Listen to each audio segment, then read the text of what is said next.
And Major Garrett and Nancy Cordes are in Washington for us this morning, setting that shot up. That's just the thing of beauty. Major, we're going to get to state pronunciations in just a moment. But Sure. We do want to start with Trump's latest target du jour on the trail. That is one Bill Clinton. Seems to be, if nothing else, a fight the GOP nominee is more than eager in which to engage. And why not? Bill Clinton said some things that are painfully true about the Affordable Care Act, things the White House would prefer not to recognize.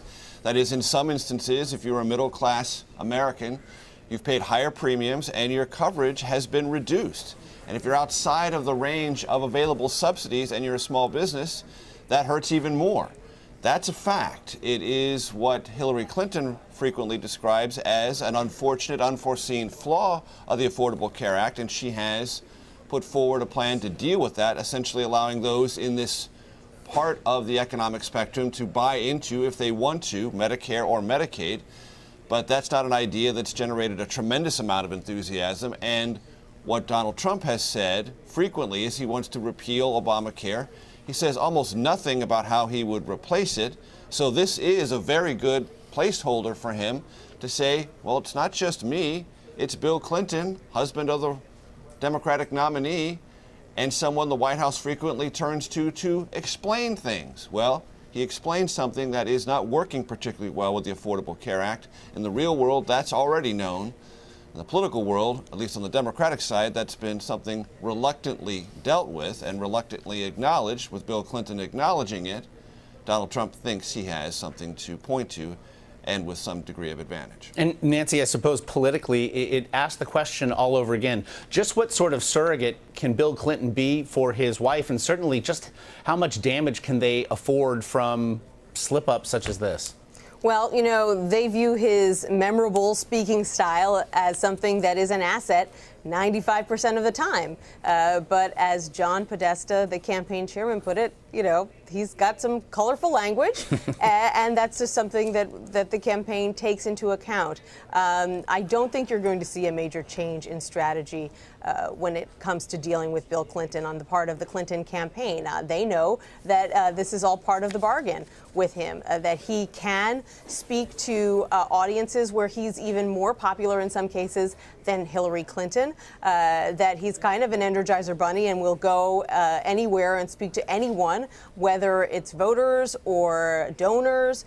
So they view him by and large as a huge asset, and if they have to take the hits every once in a while on something like this, they're willing to do it. They argue that Hillary Clinton actually shares his view that there are parts of the Affordable Care Act that need to be fixed. It's just perhaps that he used language that went a bit further than she would have. Yeah, he was trying to be helpful, but he was very candid and very straightforward and very simple in Bill Clinton's stylistic way.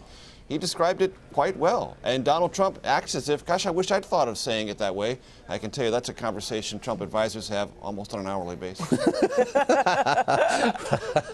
I want to turn folks to the continued fallout from Tuesday's vice presidential debate. Before I do, I want to play a little bit more from Donald Trump. He had this to say about his running mate yesterday. Get your thoughts on the other side.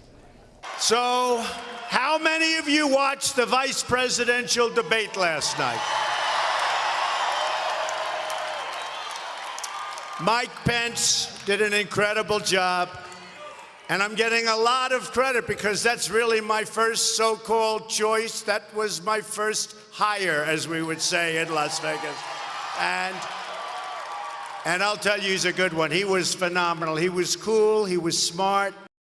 Major, Mike Pence said yesterday that from where he sat, Donald Trump won the debate. It would certainly appear that Donald Trump seems to agree with his running mate there. So let me tell you something that happens, I've been told, on the Trump plane. There'll be times when Mike Pence will call in and want to talk to Donald Trump about something they're going to do as far as scheduling or a big speech coming up or maybe some policy. And frequently, Trump will say in the middle of it to somebody on the plane, hey, didn't I do a great job picking this guy, my guy? Didn't I do a great job picking this guy? And Pence will be on the other end of the line thinking, are we having this conversation again? Is this happening again? I mean, there is something about Trump that is so self-reverential, and it is, in times, kind of perplexing, other times disarming. And he has spontaneously said many times, what a great job I did picking Pence. Well, now that private conversation that Donald Trump frequently has on his own private jet is now spilling out into public. But let's remember, hours after Mike Pence was chosen, there was this brief moment of reconsideration on Trump's part where he wasn't always sure.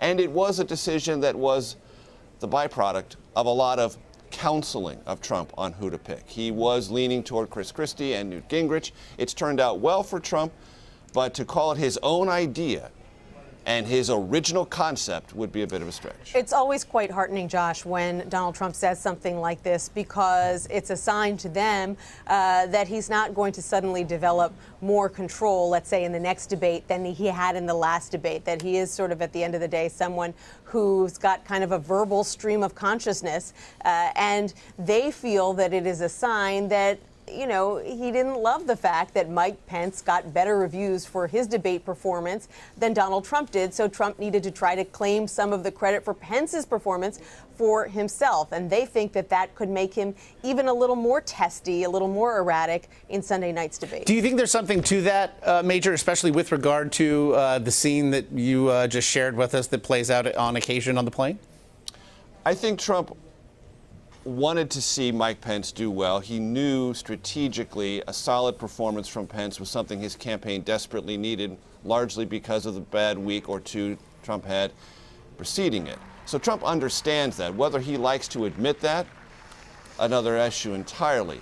But if Trump wants to win the presidency, he needed Pence to do what he did on the debate night, which is build a solid foundation beneath Trump. And I will tell you this, those in the Trump inner circle certainly hope, and I've said this before, that Trump watching Pence will tell him, hey, you can learn things from this. You can actually benefit if you spend a bit more time preparing, if you take the task of the debate and its format and what you can do and what you can avoid in terms of errors more seriously, you can have a better performance. And there are some signs that is seeping in.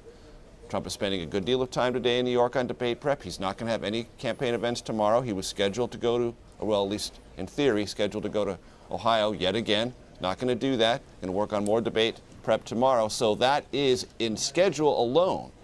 We'll see how studious he is about it in reality. But in scheduling, he's put together a lot more time and set aside much more time for debate prep for round 2 than he did for round 1.